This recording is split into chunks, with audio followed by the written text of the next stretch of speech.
Our Father in heaven, thank you for another week. Thank you that you have spared us and kept us. Pray that we will be encouraged and edified from your word again. We are mindful of our brethren who's not enjoying good health. When we pray for their restoration, Father, we pray that you will provide them with good health and strength. We think of those who are traveling on the roads. We pray for safety for them also. But thank you for another day, and thank you for another Lord's Day that we can come and worship you in spirit and in truth. We pray, Lord, that the words of the Apostle Paul, inspired by the Holy Spirit, Father God, will again build us up and help us to be better at what we do. And we are so thankful for your grace and for your mercy that you provide for us. Bless us now as we go into our study. In Jesus' name we pray. Amen.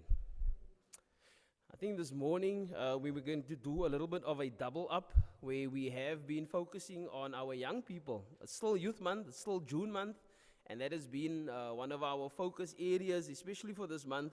And it's been a good month thus far. But we also have Father's Day that kind of sneaked in there. And now we're going to just do a double up on it and say, you know what, let's still celebrate our young people and have our fathers. And I like the idea of the Apostle Paul because he was not a biological father. No? But yet they said to him, Happy Father's Day, Paul. And he did that because of his adoption of his son Timothy. And I think there might have been others also, who kind of was under Paul's wing. And Titus, and alike. And I think there's probably a lot of good reason for that. In the church today, I think there's a similar thing. There's a similar pattern, which is a good thing. People that maybe don't have biological fathers, or maybe they have passed a long time ago, and they choose men within the congregation, and the same with women also. And they become their spiritual fathers and spiritual mothers. So that's a little bit where we are going this morning. We are going to go to 2 Timothy chapter 3. So this is the second letter that the Apostle Paul writes to Timothy. And in the first one, he writes an exhortation, and there's a lot of, this is toward the end of Paul's life. And he has a lot on his heart, I guess. He's warning him of certain things. He's encouraging him.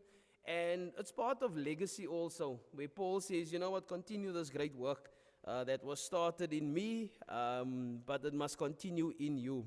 So we are in chapter 3 of the book of 2 Timothy. And I think I said this last week, where if you were to pen a letter to a young person, what would you put in there? It's 2026. And you maybe would want to encourage them with some things. And you will say, you know what, this, that, and the other. Then you would want to warn them of certain things. And say, be careful for this, that, and the other. So it comes from that heart. And especially in the Lord's church, you want them to stay rooted and stay grounded and not move too far away from the truth. It would be such a sad, sad story if we were to visit the Church of Christ here at Somerset West, maybe in 20 years' time.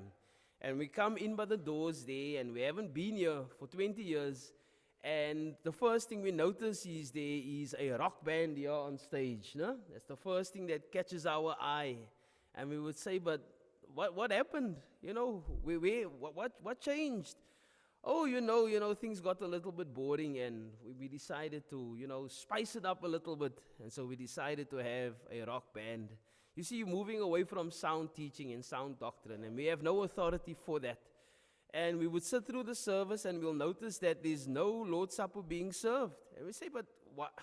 Well, we had to cut, brother, the budget was a little tight, and we had no funds for grape juice and unleavened bread. So we're only doing it once every quarter now. It's 4 times a year, and it saves on our budget. Well, you're changing the sound doctrine, the sound teaching it was taught. Yeah, well, brother, that was 20 years ago. Here we are now, and things have changed. And so we go on, and we might just end up, with even men sitting in the pews and women in the pulpit usurping authority over men against the pattern that God had instituted. And you would think, how did we get here? How did we get that far? And I pray that that never ever happens. I pray that we don't ever move so far away from the doctrine that has been taught by the apostles and, through the Holy Spirit has stood the test of time. What we realize with sound doctrine is that it's going to not sit well with some people.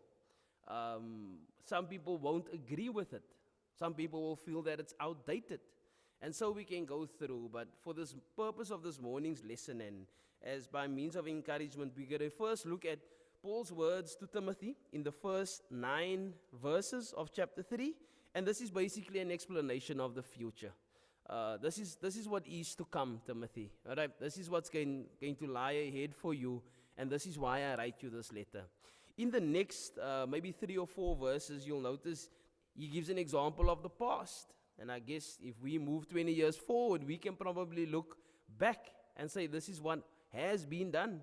A lot of what we do here at Somerset West, we stand on the shoulders of great men and women who have done certain things. So Paul gives a reminder there. And then finally, in the last maybe 5 verses, we look at an exhortation for the present, what we deal with now. We're going to follow that pattern.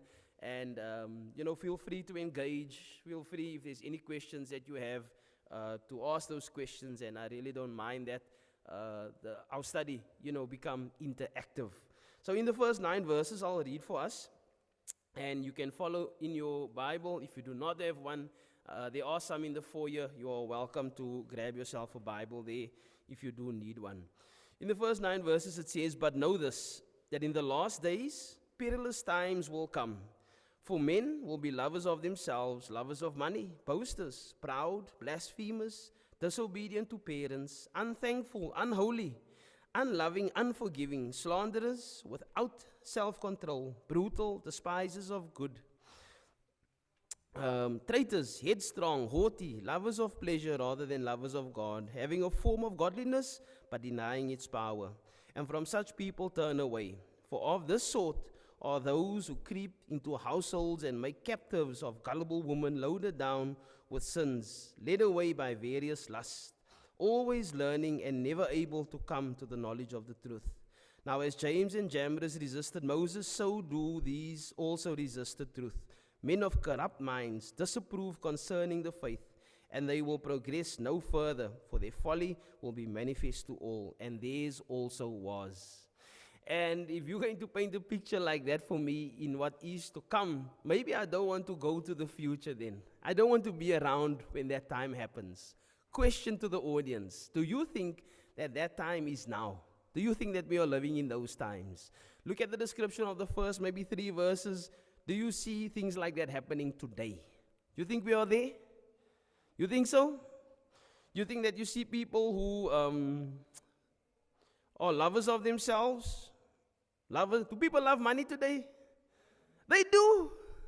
Can't be true. Mr. Ruben, what do you say? Ruben says, "Nah, I don't think people love money." People love money more than the things that they should, no? You think people are boastful today? Proud, blasphemers, disobedient to parents? Where's my children? The children are not here. It's almost a description of where we are today.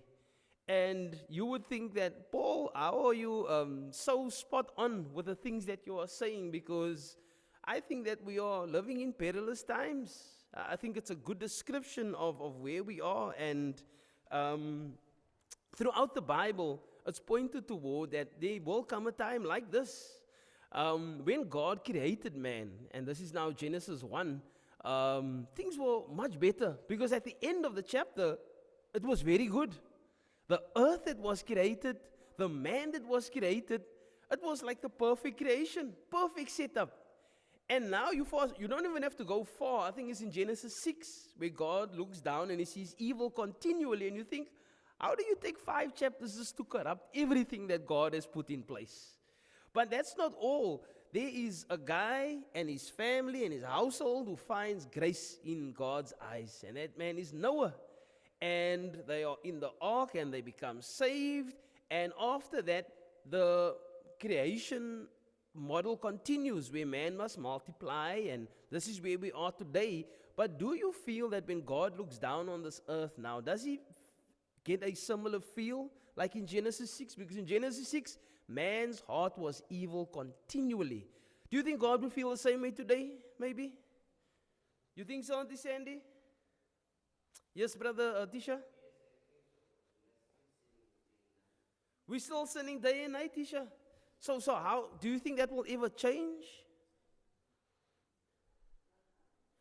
When you read Genesis chapter 6, let's turn to Genesis chapter 6, and I don't mean to take you on a detour, but I just want to maybe allow for us to have a better sense of a light shining church, if you want to call it that, an ecclesia, a called out, because there needs to be a distinct difference between what Christians do and what evil non-Christians do.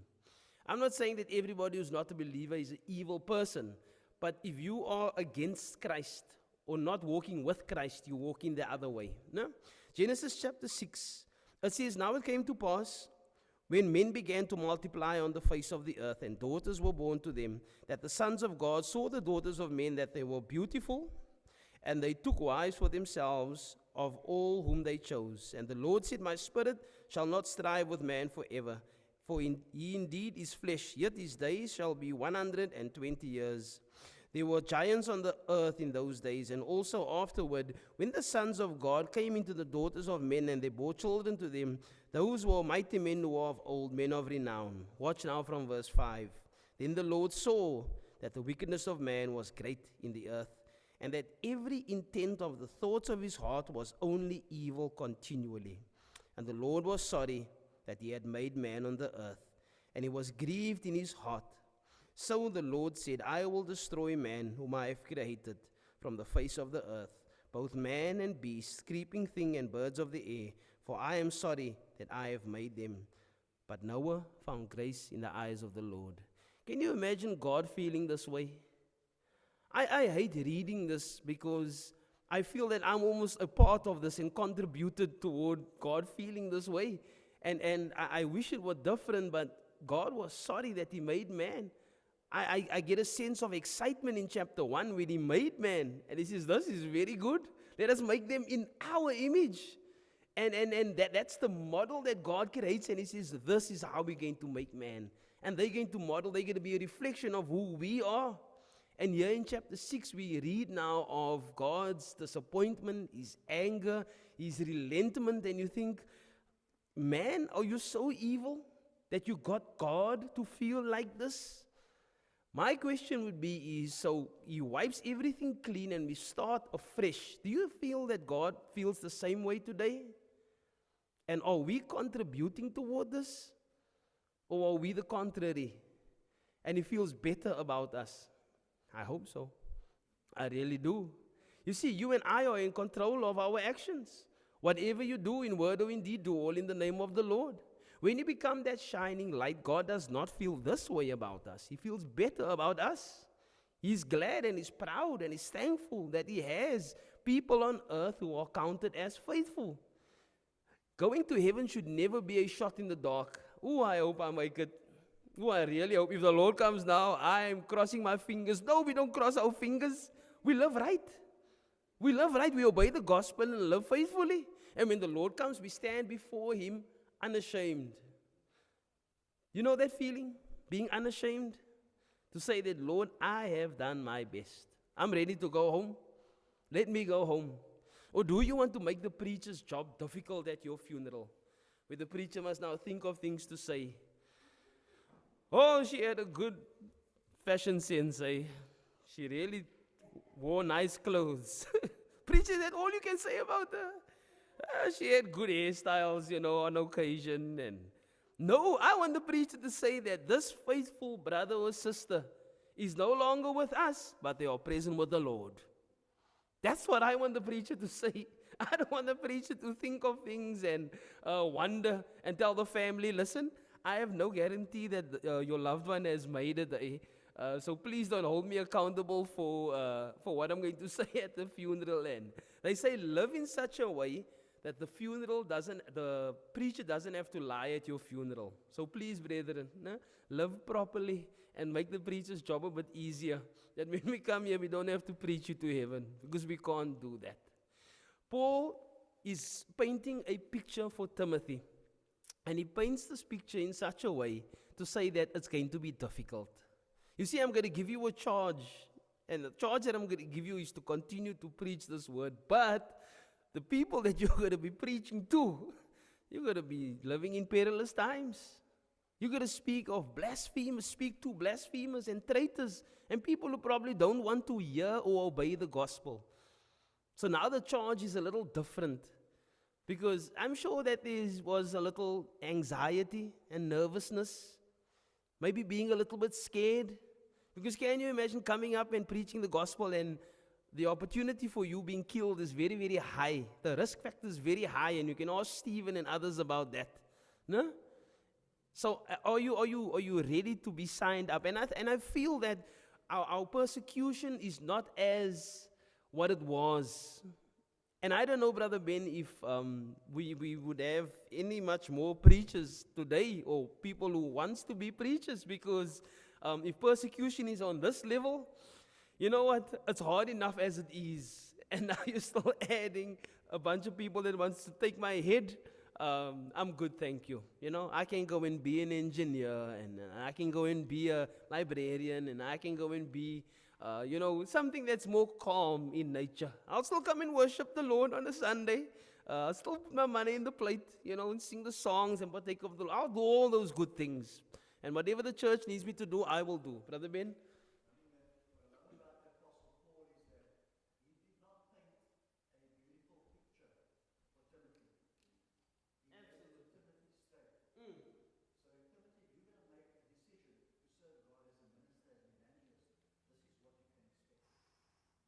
And I love that about him. Didn't candy coat it.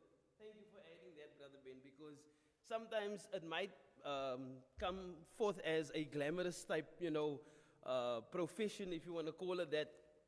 But the responsibility that comes with it is very, very great. Can you imagine teaching somebody the wrong thing? That person believing it and going to hell. Even worse, is that person not just believing it and going to hell, but they teaching it to someone else, and they go to hell. And before you know it, it's a string of people who's believed the wrong thing because you as a teacher, you as a preacher, taught it incorrectly, misinterpreted, misinformed. You taught it like a hobby of yours where it was opinionated. That's the responsibility that comes with it, and there's greater condemnation, and I believe there's blood on your hands. So the responsibility that comes with it is very, very great. And I'm painting this picture just so that you can get a feel for our brother Timothy over here. He's got a big, load to carry. But Paul has full confidence in him. But he says that time is coming. And I guess the time is here. The perilous time is here. People will be characterized by selfishness, pride, disobedience, lack of self-control. They have a form of godliness without real understanding or devotion. And these are basically the signs that will prove to us that we are in perilous times. We don't have to look very far. We don't have to switch on the news. We don't have to read the newspaper. We are here. We have arrived. It's perilous times. Things are difficult. Things are hard. Christians needs to live a sober life. What will the young people say there, Matthew? Be woke. Huh? You must be woke. Is that what the young people say? Where's the young people? Millie? Stay woke. Thank you. Stay woke. Be woke. Be awoken and stay woke. Thank you very much. The young people are helping me out here. Stay woke. Be sober. I mean, Peter said that, be sober and be vigilant. Why? Your adversary, the devil, he's walking around. And he's looking, who can I devour? And you know what? He will come around. He doesn't sit in his seat. He doesn't have a fancy office with leather chairs and say, you know what am I going to do today? He's up, he's out of the office and he's walking around and he's looking, who can I devour? Who's the weak link here? Someone said is now on the upward trajectory again. They're building again. It looks like they're getting momentum. They've been dealt some hard blows, but it seems like they're busy recovering from those blows. So who can I devour here? You know what what's the simple things the devil can do or place in your mind and heart for you to not do what God wants you to do? Anybody? Don't be afraid to say. What can Satan do for you to put you off course? Millie?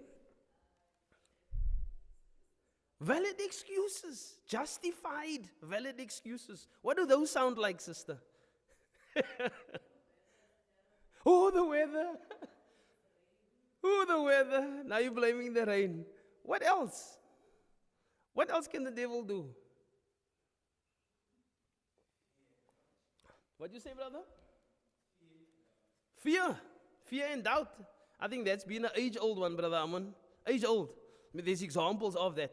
People who were fearful and people who had doubt. Adam and Eve, we don't have to go much further than that. That's where it started. And after this creation was created perfectly, just a little bit of doubt. Did he really say that? Would he really banish? And I guess with us, one of our biggest challenges has been COVID, or recovering from COVID. There's some congregations that closed their doors. Some could not continue on after. Some are still looking for members who left before COVID and they still haven't returned. Some are still not back for their evening services. Some are still not back for their morning services. I mean, COVID dealt us a blow, but nothing is ever too hard for you to handle with the help of God. Nothing. As difficult as things are for you, with the help of God, you can always get through it. But COVID was a good test when the government says, you don't meet here. My Bible teaches me that we do meet here. We do assemble every first day of the week. And it was some of the hardest Sundays that I guess we have faced, where we were not able to be together. And we would think, what is this? How long will this last? God is not pleased. Now, you don't want to be somebody who takes the law into your own hands and said, well, my Bible says so, they will just have to lock me up. And, you're also going to use some wisdom and discernment. But at the end of the day, when the doors were opened again and the opportunity was there for us to come again and be with one another, it seemed like people just thought that, you know what, I choose the virtual option. This is much more convenient. This is, I can stay in my pajamas. I can still serve the Lord. And Hebrews 10:25, the assembling is this. This is the habit that we speak of, But the devil will try very, very subtly to make you okay with not being okay. Does that make sense? He will make you okay with not being okay. So you maybe are not at a church service, and it's one. And he says, it's only one out of the month. God understands. And the one soon turns to two. And he says, only two. You went 3 times. It's a 5-Sunday month, and you went 3 times. It's more than the 2 times that you were not there. You're okay. And soon it's 3 times, and soon it's 4 times, and soon you're gone. And he reassures you, it's okay. You'll be okay. We are in perilous times where people are slanderous. They are without self-control. Paul gives a very fit and apt description of what happens in 2026. And we are there, but the question is, what do we do? So Paul is now going to stir up a reminder in him. And the reminder is going to go like this from verses 10 through 13. We are in 2 Timothy chapter 3. 2 Timothy chapter 3, and we are in verses 10 through 13. He says, but you have carefully followed my doctrine, my manner of life, my purpose, faith, long-suffering, love, perseverance, persecutions, afflictions, which happened to me at Antioch and Iconium and Lystra, what persecutions I endured, and out of them all the Lord delivered me. Yes, and all who desire to live godly in Christ Jesus will suffer persecution. But evil men, and impostors will grow worse and worse, deceiving and being deceived. So those who are being deceived are going further away from the truth. But let me just jump back to verse 10 very quickly. He says, you carefully followed my teaching.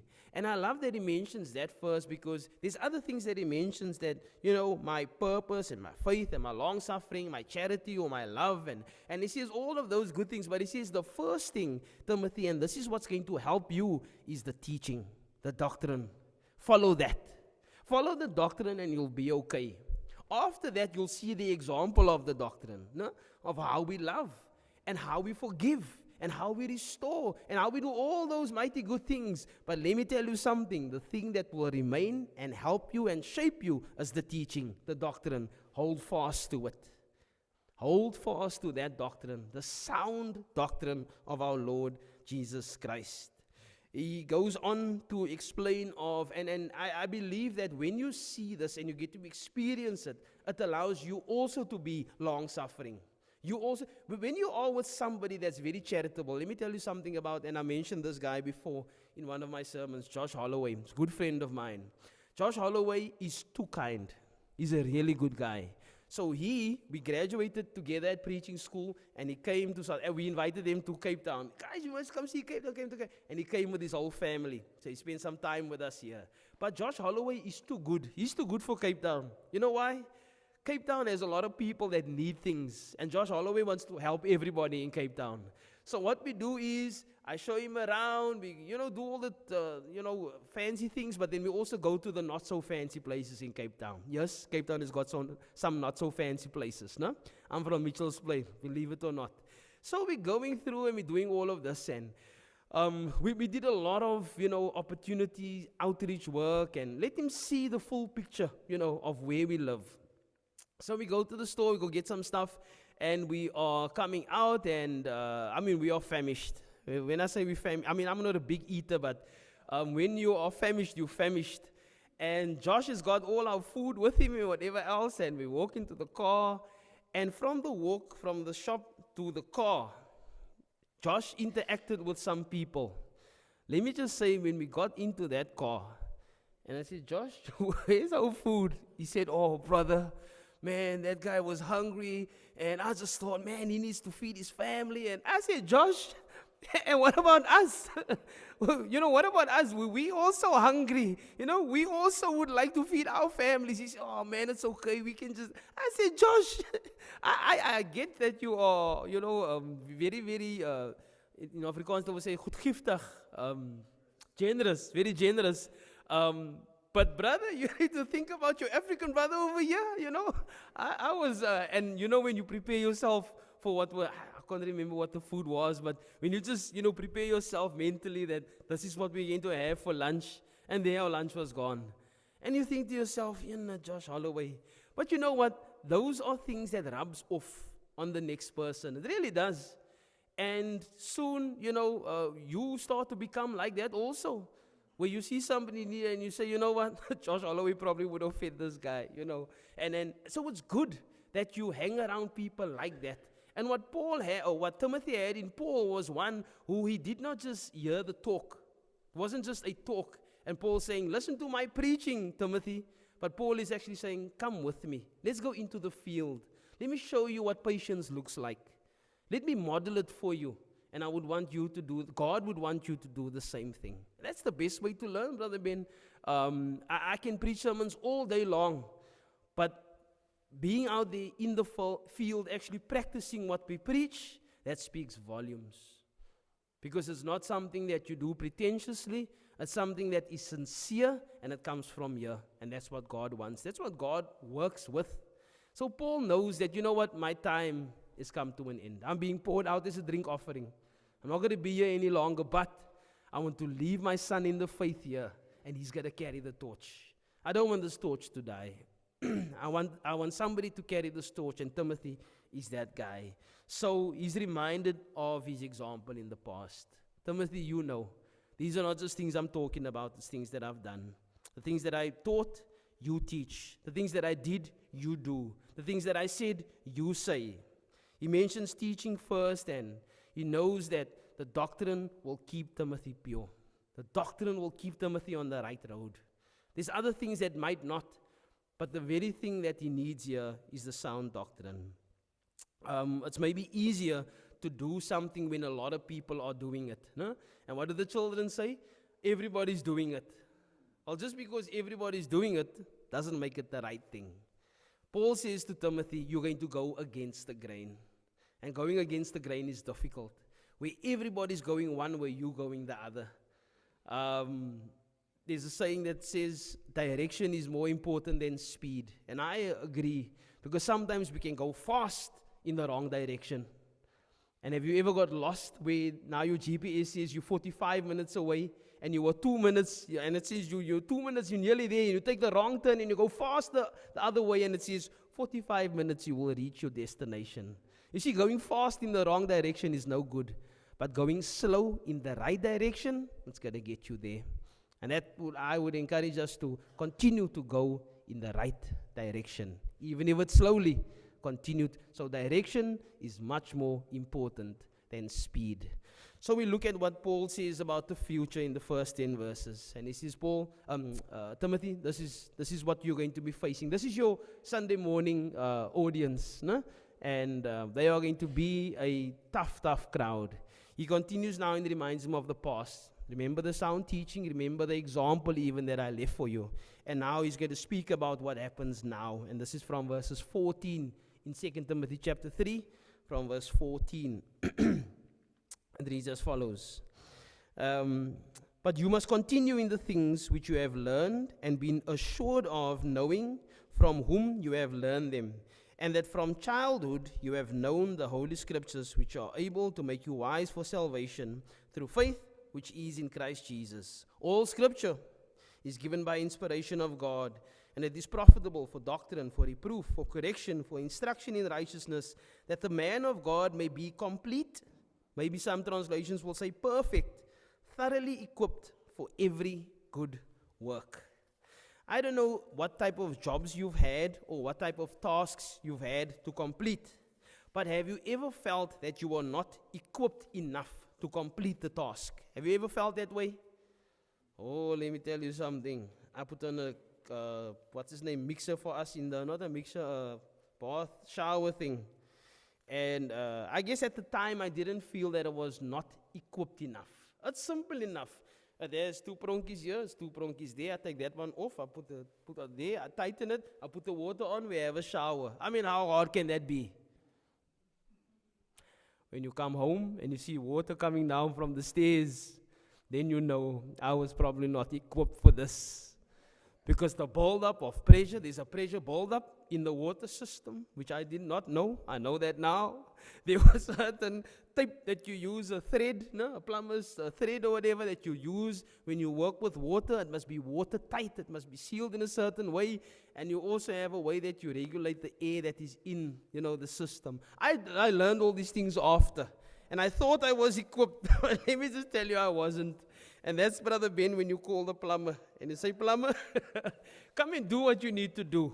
The reason I say that is, do you feel that you are equipped enough to be a disciple of Jesus, a soldier in the Lord's army? Do you feel that you are equipped enough to do that? Auntie Sandy says yes. Auntie Sandy, why do you say yes?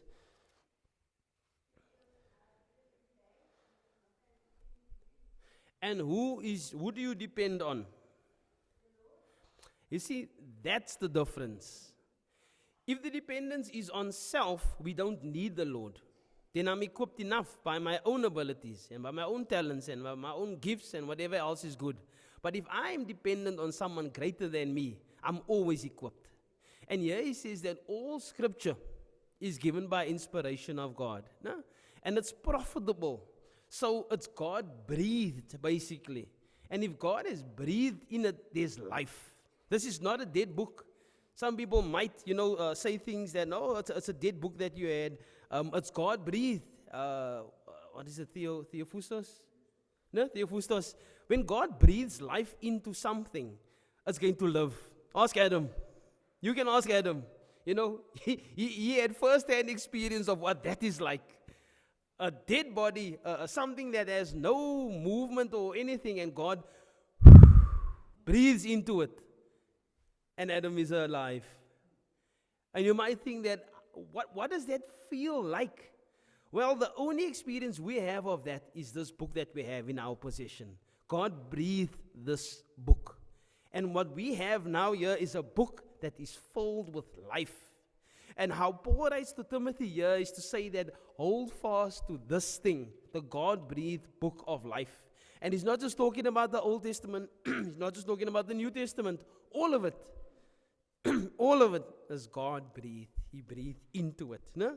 So Timothy is encouraged to continue in what he has learned from childhood through the Scriptures. There comes our youth now. We teach our young people and say, you know what?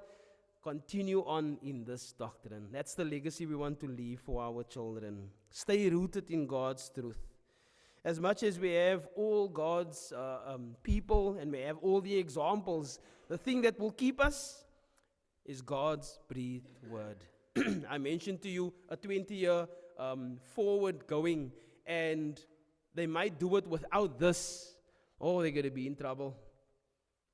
Our children will be in trouble. Those who are here will be in trouble. Because the moment you take God out of the equation, now you can make your own rules. You really can. And you say, brethren, Sunday is such an inconvenient time. Why don't we just make our services on a Friday? You know, let's all finish work early and we serve the Lord and we have the Lord's Day on a Friday. Our Islamic friends do it, we can follow suit. And it might make it convenient. So all the shops are closed at that time and then we meet on. Because now you can, do what you want. We're not considering Acts 20 verse 7. Why? Because we're no longer following Acts 20 verse 7. And the moment we start taking this out of our legacy, we leave a legacy of this to our children, which is not always going to lead them to Christ. But if we leave this as a legacy, it will always lead them to Christ. And this is what Paul is doing to Timothy. He says, listen, I've done my best. And in our sermon time, we'll speak about finishing faithfully. Because he knew that when he started his life, it wasn't a good start. And Paul is saying, I finished faithfully. And this is what I'm going to leave to you, Timothy. This is the best legacy I can leave for you. If we do the same thing, our future is in good hands. Our children are in good hands. Why? Because now God is the one guiding them. We guiding them to the one who can guide them. It's difficult. Life gets hard. And I guess when he describes those perilous times, we sometimes fall into that category where we are blasphemers, where we are traitors, where we are, and you can ask someone like Peter, never ever planned to deny the Lord, never ever. He said, maybe them, but not me. They might do it, but not me. I will never speak against you. And he falls into that trap. And you and I might also become a Peter where we say, Lord, I'm never going to leave you. They might stay away, not me. They might speak against you, not me. And lo and behold, the rooster crows and you realize the very thing that I said I would not be, I have become. The blessing that we have here is like Noah. You find grace in the eyes of the Lord. That's the blessing. And once you find that blessing, you grab it with both hands and you continue to hold on. God's word will provide everything to shape us, to mold us, to perfectly equip us to be what he wants us to be. Never ever is there anything else that can equip us the way God's word will equip us. Thank you so much for your time. We have been talking about finishing on time. So on that small clock at the back there, it is 9:45. So we are going to end there. We will continue on in our sermon time and speak of, a spiritual father to a spiritual son and finishing this race faithfully. Thank you for your input. Thank you for your kind attention. Let's pray together. Our Father in heaven, thank you again for the safe travels, that all of us are here safely.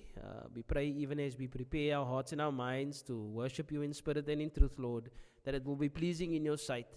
Lord, where we have failed you, we pray for your forgiveness, and we are so thankful that you are God that loves us and that forgives us. And we pray, Lord, that we will continue to be molded and become complete in you. Thank you for the words from Paul to Timothy, and we are edified and built up thereby. And we pray, Lord, that we will follow in those footsteps. Go before us now. In Jesus' name we pray. Amen. We're going to have a short break.